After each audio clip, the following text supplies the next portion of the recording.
Hello everyone, this is Lord Kernian, and this is my first ever YouTube battle report. And I thought, what better way to start recording battle reports than with a 6-game tournament? So this is from the Nova Open Tournament. It was in Arlington, Virginia in August 2014. This is 2,800 points, no comp, and this is the first of 6 rounds. So you have a bunch more reports coming.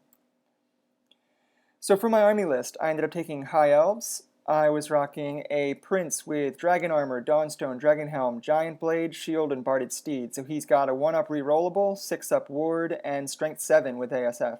I have a lore master with Book of Hoth and Talisman of Preservation, a BSB with dragon armor, enchanted shield, obsidian amulet, which is MR2. So that combines with the dragon armor for the BSB and the dragon armor of the prince to give them both a 4-up ward versus death magic, which I thought was pretty good. He's also got the other Trickster Shard, a Barded Steed, a shield. That's actually a typo. He had the enchanted shield, and then he had a lance. I also had a mage level 2 high with a scroll and a ring of fury.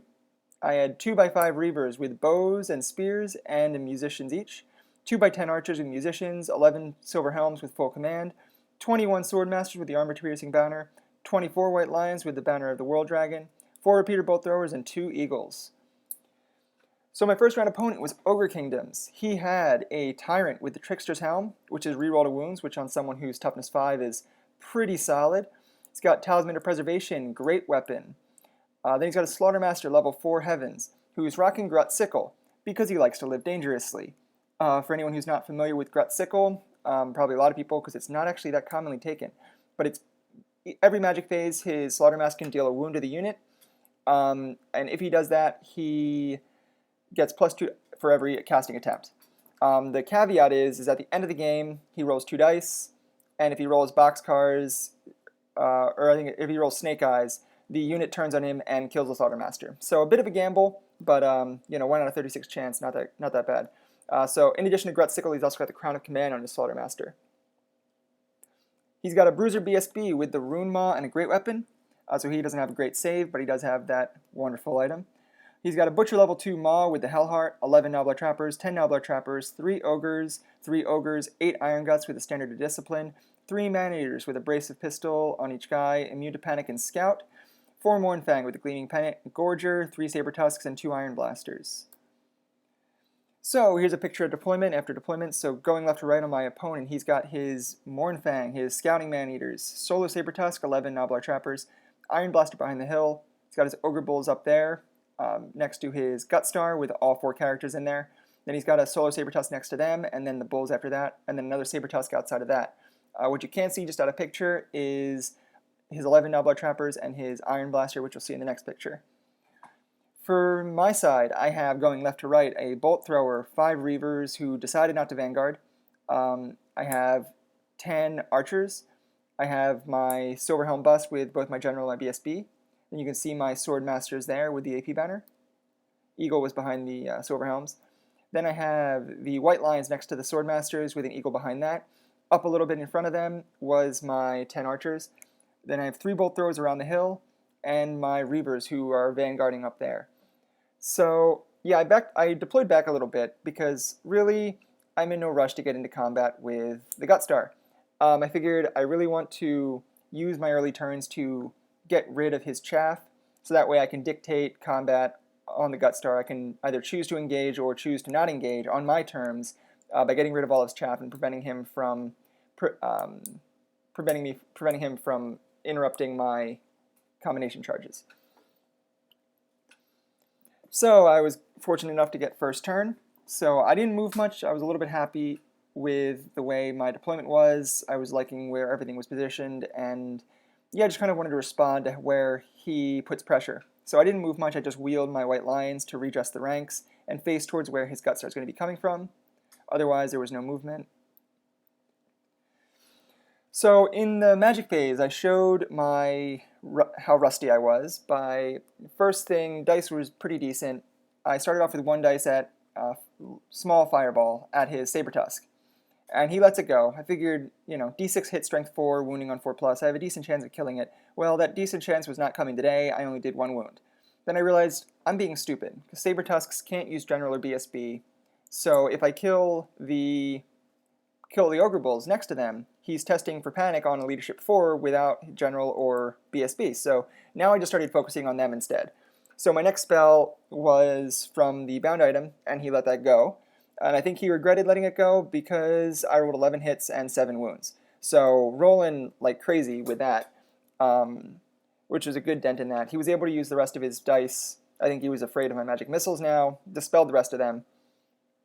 Then in shooting phase, between my 10 archers here and my 5 reavers over here on the right, I was able to, and between that and 2 of the bolt throwers, 2 of my 3 bolt throwers around the hill, I was able to wipe the rest of the bull unit, which was nice.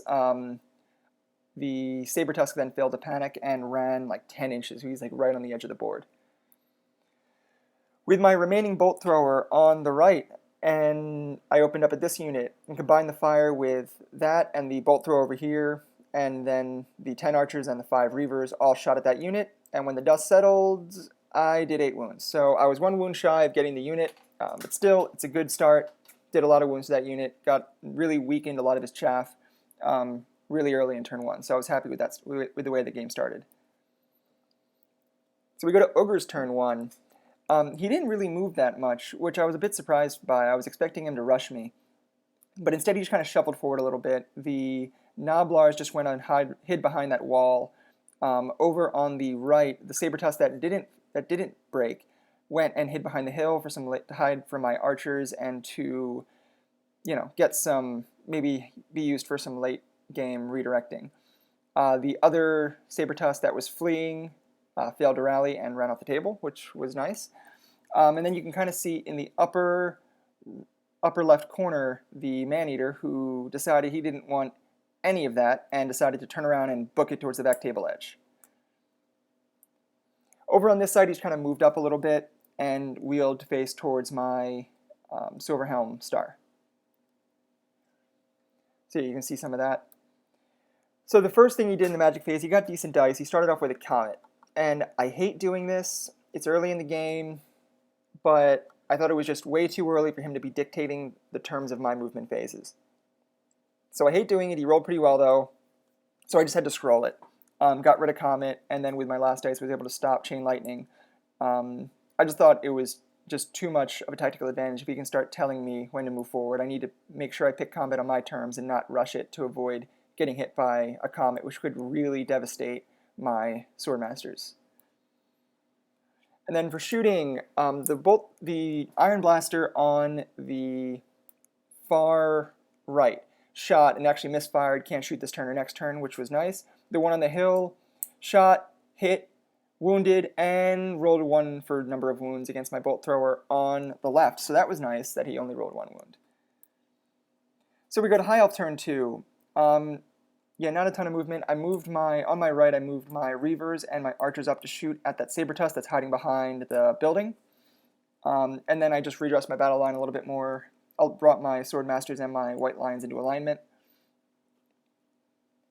And then over here, in a move that I think redefines the meaning of subtle military maneuvers, I wheeled my Silverhelms to face directly towards where the Mournfang are going to be overrunning, and put them 13 inches away from those blocking Reavers.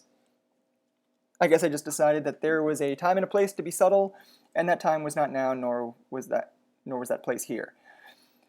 So, in order to pull off that ingenious maneuver, I wonder if he sees my plan.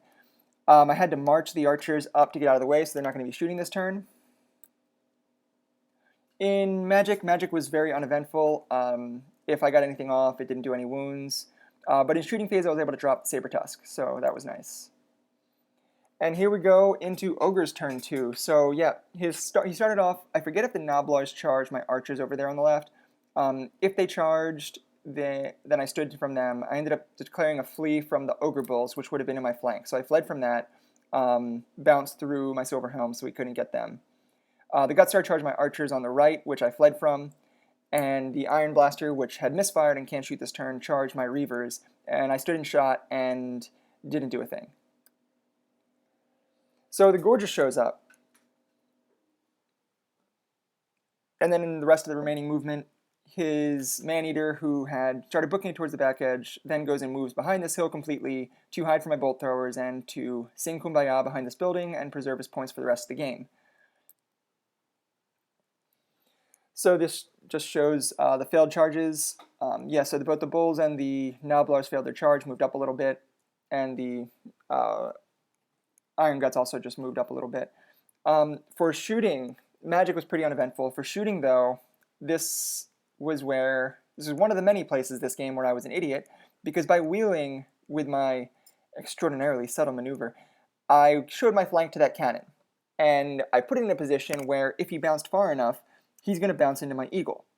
So that's exactly what he did. It was a really tempting shot, and so he put it lined up with 5 of my Silver Helms, rolled, hit all 5, killed all 5, bounced far enough to hit the eagle, and rolled 3 or more wounds, killed that too. So just, really stupid. I shouldn't have stacked them up like that and given him such a tempting shot. But hey, you live and learn. So over here, I was pretty lucky here. Completely whiffs his impact hits. Only kills 1. And then he whiffed all of his attacks and didn't do any more wounds. I completely whiffed back though, so I was testing at -2, and I fled. And as you can see from the dice there, my guys didn't want any part of that, because they went and booked it 12 inches. So he chose to restrain and just reformed. So over here, he charged the blocking Reavers, which is fine. It was impossible for him to overrun into my Silver Helms. But what he did do is he still rolled pretty high, and he would have been able to overrun into my archers that had fled from the bulls, who bounced kind of into those woods. So he completed the charge to that. That counts as a charge. They're fleeing, so they're automatically destroyed, and he's able to test a reform. So that's exactly what he did, and he ended up like that. That's why he's facing like that. So High Elf turn 3. So first of all, I charged my Silver Helms in the upper left of this picture into his Mornthang, which is obvious. The picture is blurry because they are moving so fast. It's not because I'm a terrible photographer or anything, I swear. Remaining moves. Both my Reavers and my Archers rallied, and I wanted to deal with that stupid Gorger that was behind my line. So I popped my level 2 out. I put her within 3 inches of the White Lions to make sure I'd get at least a 4-up lookout, sir. But I wanted to deal with that with magic and not rely entirely on my shooting.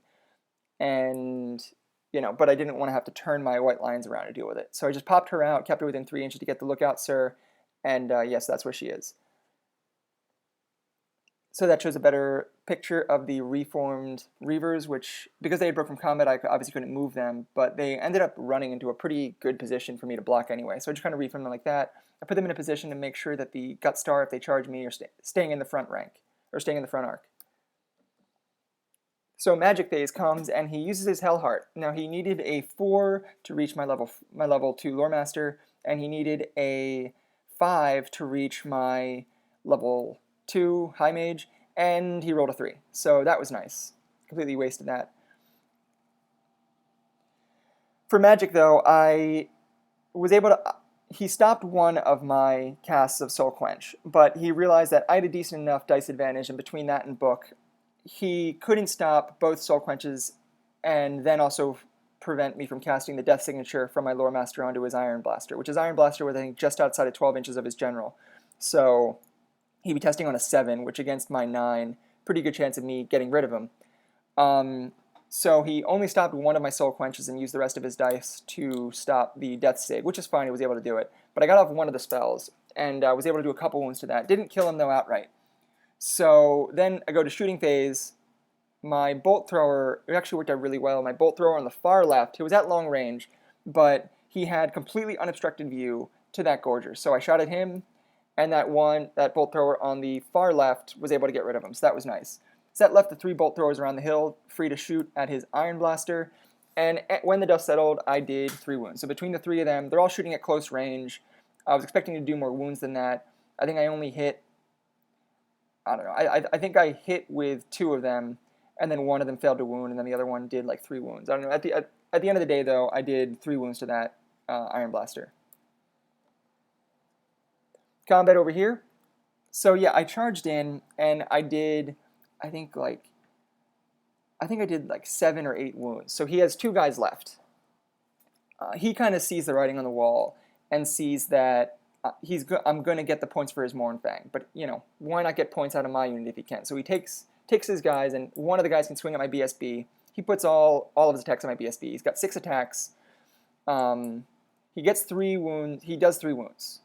So I got a 2-up armor save against his rider and a 3-up armor save against his mount, and I managed to fail 2 of those, and so my BSB dies. So then he was on Snake Eyes. He failed. He broke. His standard died, but because he was under 25%, you know, because he wasn't under 25%, he had 1 guy out of 4 left. He could technically rally, so I had to pursue, and I ended up like that.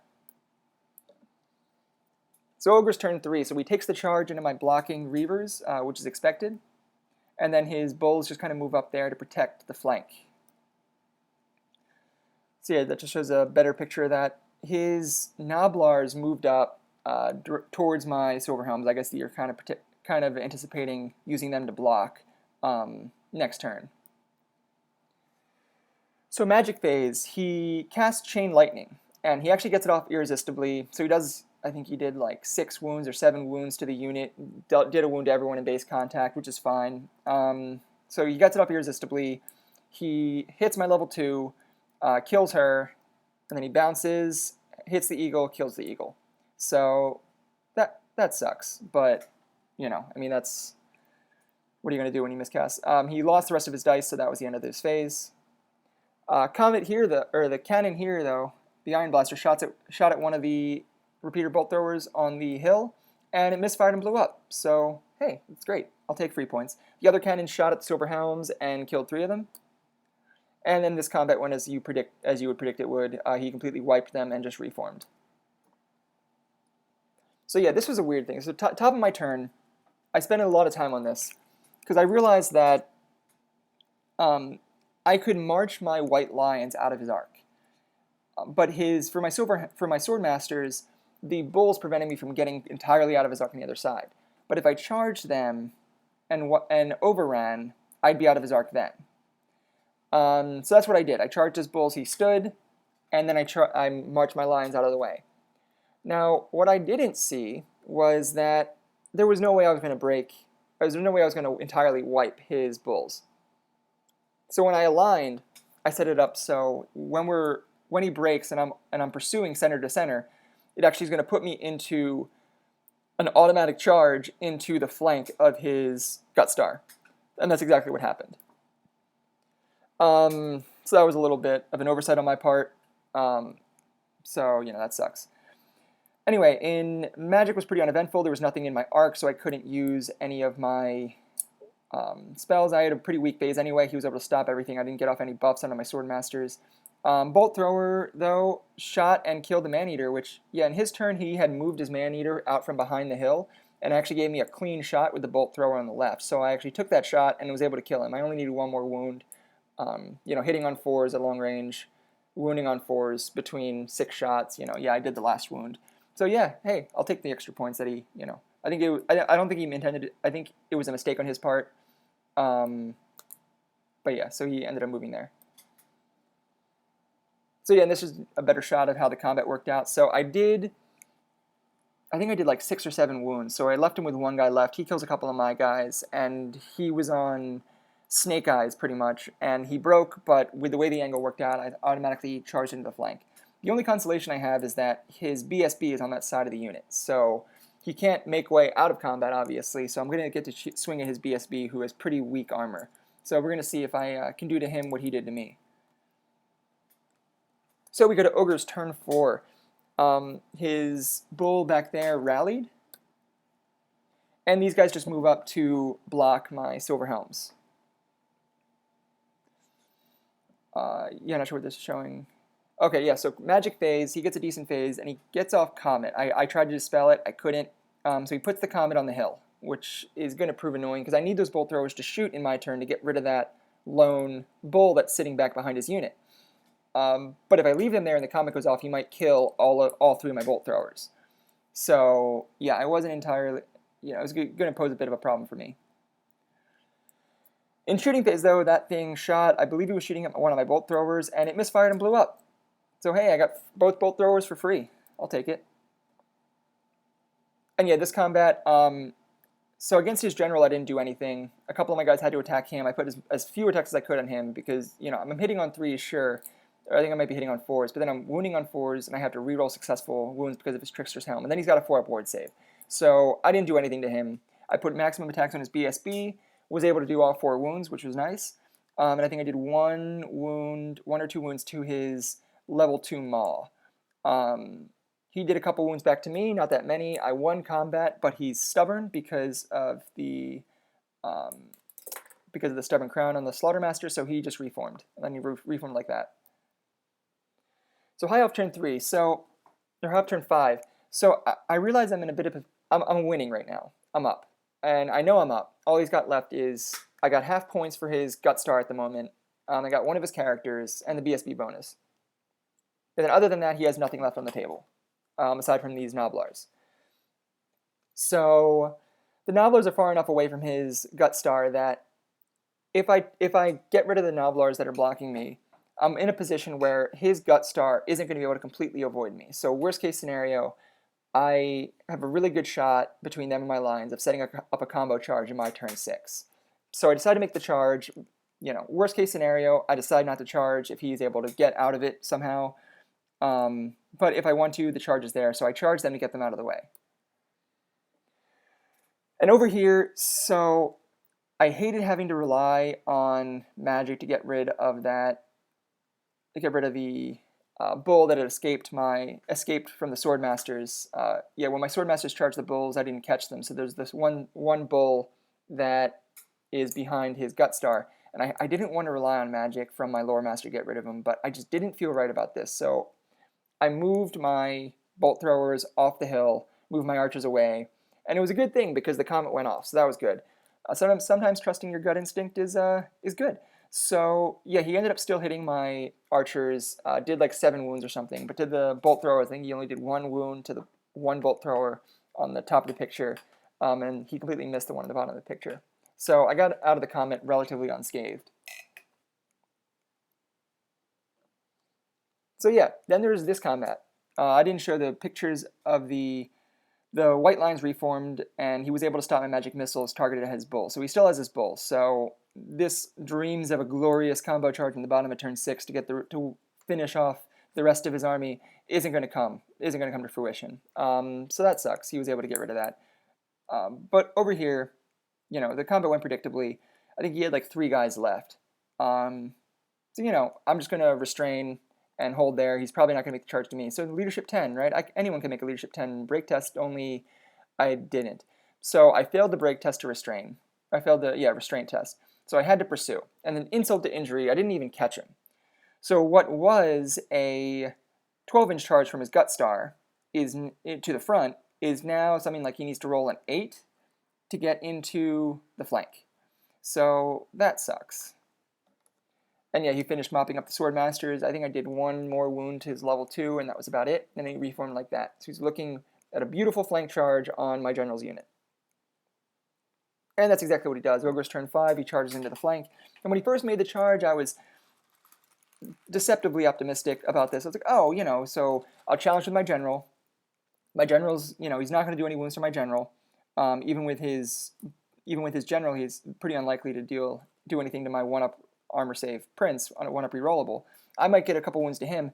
Yeah, and then I'll be testing, I'll lose by, you know, charge, flank, banner. I'll lose by 3, leadership 7. Yeah, that's possible. Then I remembered that they're ogres and they get impact hits. So this was suddenly not going to be as nice as I thought it was. Then this guy, which I failed to kill in my magic phase, moved up to chaff, so yeah, that sucks. And yeah, this combat went predictably. So he did like 2 wounds with impact hits, distributed as per shooting. So he ended up killing 3 of my, or he did 3 wounds from his 3 impact hits. I put 1 on my general because I knew I'd save it, and I put 2 on my unit. I filled both of those, lost 2 wounds there. I challenged. His general accepted. He didn't do any wounds to me. I think I did like 1 wound to him. But at the end of the day, I was testing on a 6, and I broke, and he ran me down. So yeah, that sucks. That completely turned the game on its head. I was winning up to that point, and then that completely turned it on its head. Yeah, which is a little bitter taste in your mouth when you do it from a failed leadership 10 test. High Elves turn 6, I charge the Blocking Bull, just to kind of get points where I can. I killed the Blocking Bull, but then in my shooting phase before that, I threw everything I could at this unit, just trying to chip away, and I didn't quite get the unit. I think he's got 3 characters left, and I did a couple wounds to the characters because he had to start distributing. A couple wounds to the characters, couple wounds to the champion.